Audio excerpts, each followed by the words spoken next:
So next we will see certain properties of Laplace transform. So the properties of Laplace transform. So what is the definition for Laplace transform? Laplace transform of any function f of t, that is integration from 0 to infinity of the given function f of t multiplied by e to the power minus st dt. So this is the definition for the Laplace transform of any function. So in the last example, we have just seen that what is the Laplace transform of some constant function. This is nothing but k by s. So if we have k as 1, so what would be the Laplace transform of 1? So it would simply be 1 by s. So this one should remember this particular formula. So next we shall see what is the Laplace transform of e to the power at. So for that, what we'll do, we'll apply this particular definition. So the definition says it is integration from 0 to infinity of the function e to the power at and then e to the power minus st as such dt. So now we can combine the powers of this e because the base are same. So we would have e and we would have minus s minus a into t dt. So this is by combination. So now we can perform this integration. Its integration would be e to the power minus s minus a into t as such, and then division by the coefficient of t. So division by minus s minus a, and the limits varies from 0 to infinity. So when you substitute, we can take this term out because this term is constant, right?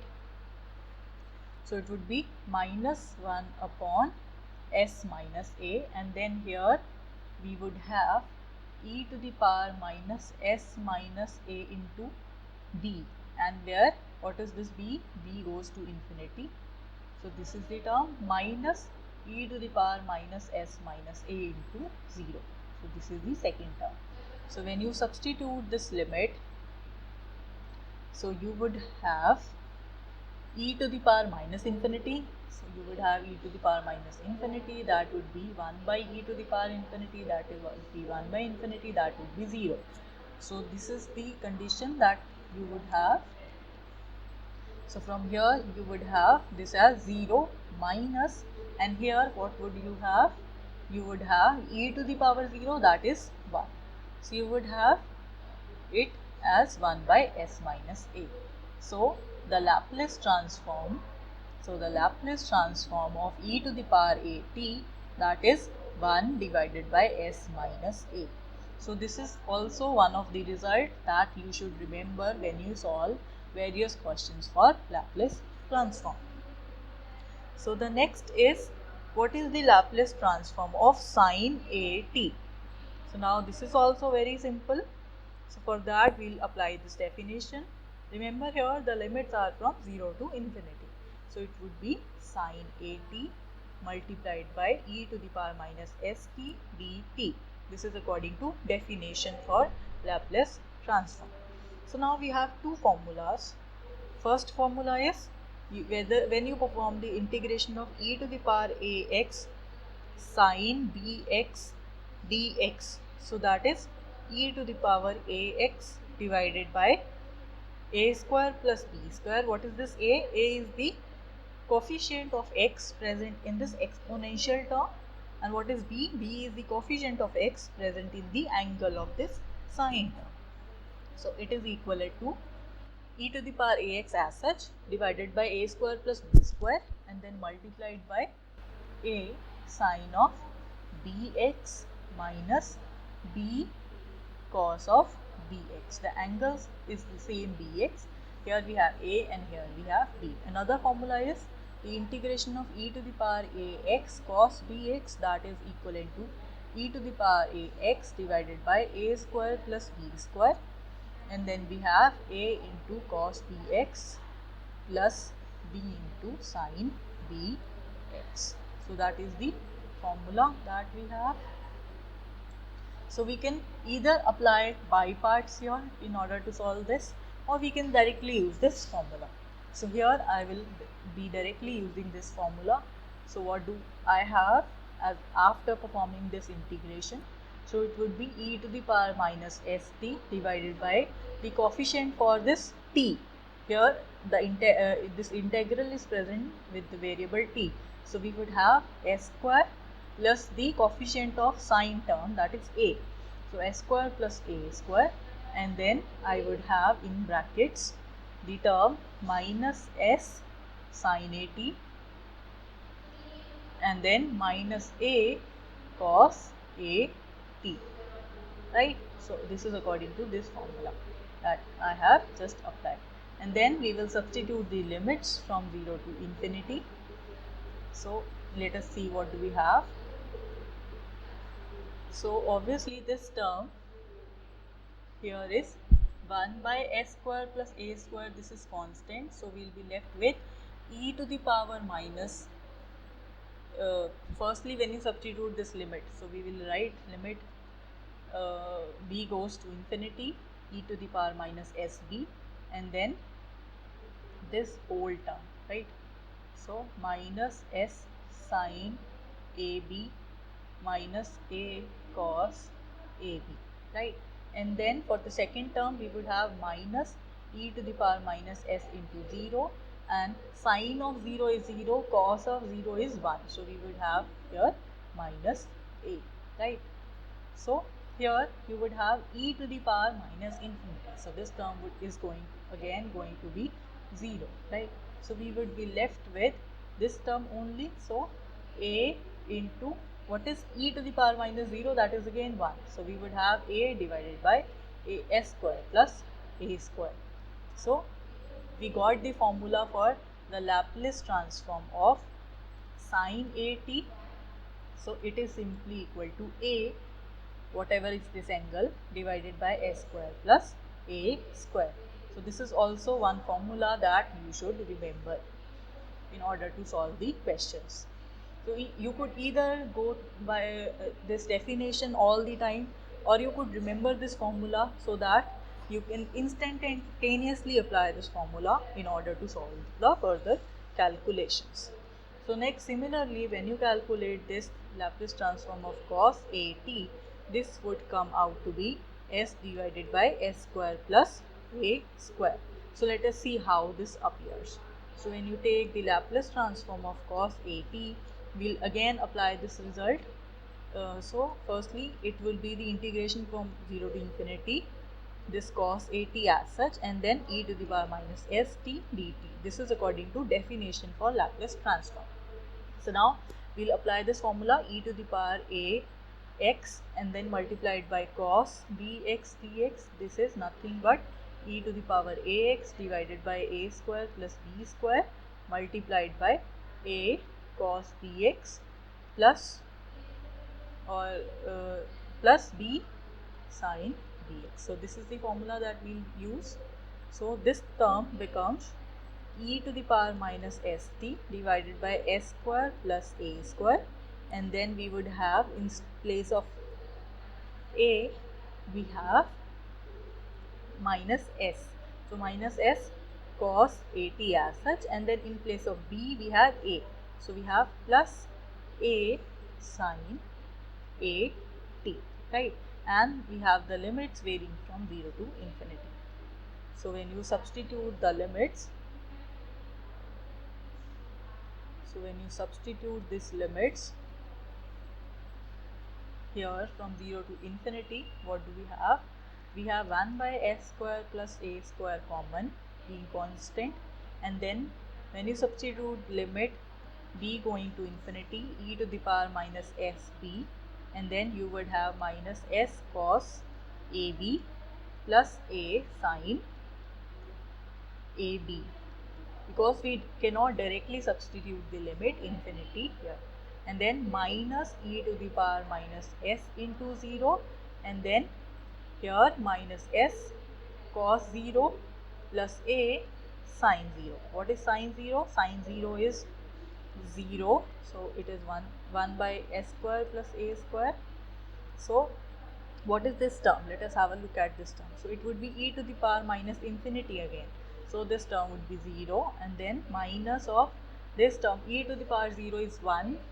So we would have 1 into minus s, because cos 0 is 1, sin 0 is 0. So we have plus 0. So these are the terms that we obtain. So I can write this to be this minus and minus becomes plus. So I have s divided by s square plus a square. So that is what we got, the Laplace transform of cos at, that is nothing but s divided by s square plus a square. So next we have this linearity property. So let us discuss the linearity property.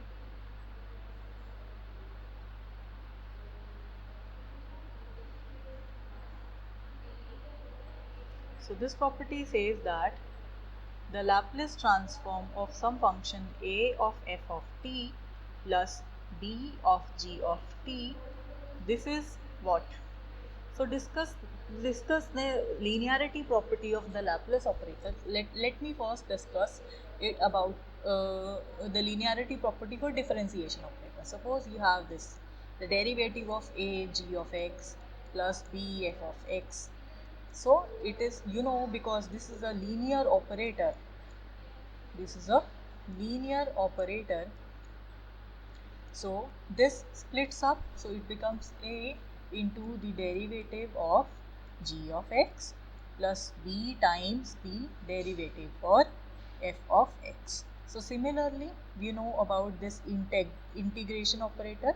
This is also a linear operator, right?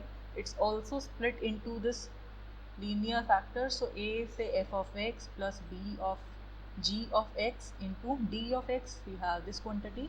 So its integration is nothing but a into integration of f of x dx plus b into integration of g of x dx. So this is the linearity property for integral and derivative. So now we will discuss it for this Laplace transform. So for Laplace transform, this property is also the same. So that means we have a into the Laplace transform of f of t plus b times the Laplace transform of g of t. So this is the Laplace transform property. Its proof is very simple. What is the proof? So if we take the Laplace transform of this function a of f of t plus b of g of t, this is equivalent to integration from 0 to infinity this whole function a f of t plus b g of t plus b g of t e to the power minus st dt. Now because integration is a linear operator, so we can separate it. So we can write this to be a into integration 0 to infinity f of t e to the power minus st dt plus b integration from 0 to infinity g of t e to the power minus st dt, because integration is a linear operator. This is a linear operator, right? So what does this become? It becomes a, this is the definition for the Laplace transform of the function f of t plus b, and what is this? This is the definition for Laplace transform of g of t. So this is what we were required to prove. So this is the linearity property for this Laplace transform. Next we will find what is the Laplace transform of this function sine hyperbolic a t. So first of all you should know what is this sine hyperbolic a t. This is nothing but it is e to the power a t minus e to the power minus a t divided by 2. And what is this cos hyperbolic a t? It is defined like this, e to the power a t plus e to the power minus a t divided by 2. So these formulas you should note. So for what would be the Laplace transform of this particular function? So it would be equivalent to 0 to infinity sine hyperbolic a t e to the power minus st dt, right? So now you can substitute the value for this sine. What is this value? E to the power a t minus e to the power minus a t divided by 2 into e to the power minus st dt, right? So you could either perform this integration one way. Another way is you could write this to be the Laplace transform of e to the power at minus e to the power minus at by 2. Now what you can do, you can apply this linearity property. So you could apply this linearity property here. So this is according to definition. So by definition you could perform this integration. So its integration would be 1 by 2 as such, e to the power at divided by a, and then minus e to the power minus at divided by minus a, and I'm sorry, here firstly we'll club all these values. E to the power minus s minus a into t, and here we would have e to the power minus a minus s into t dt. So now you can perform this integration from 0 to infinity. Whatever result you get, you can match it with this part. So once you have written this sign by according to second definition, once you write the given sine hyperbolic function in terms of exponential functions, so you can apply this linearity properties. It would be 1 by 2 the Laplace transform of, so 1 by 2 the Laplace transform of e to the power at, and then minus 1 by 2 the Laplace transform of e to the power minus at. And you know what is the Laplace transform of e to the power at? We have just written this to be 1 by s minus a. So the Laplace transform of this quantity is 1 by s minus a, and then we have minus half, then the Laplace transform of this would be 1 minus s minus a. What is a? A is minus a here, right? So the Laplace, because we had here it would be, here it was at, so we have minus a here. So for plus a in the left hand side we have minus a here. So plus a would be minus a and minus a would be plus a. So it would be 1 by 2 and then 1 by s minus a, and then we would have minus 1 by 2, 1 upon s plus a. So we could simplify this 1 by 2, take up the LCM. So it would be s square minus a square divided by s plus a minus s minus a. So here this s and s cancels. So we would have 2a divided by 2 s square minus a square. So this 2 and 2 also cancel. So the final result is a divided by s square minus a square, right? So the formula for this Laplace transform of sine hyperbolic at is nothing but a divided by s square minus a square. Similarly, we can calculate the Laplace transform of cos hyperbolic at. So firstly, we'll convert this into the formula, exponential formula. So e to the power at minus e to the power minus at divided by 2. So now we can use this linearity property. So Laplace transform of e to the power at, and then plus half the Laplace transform of e to the power minus at. So again we can use that formula.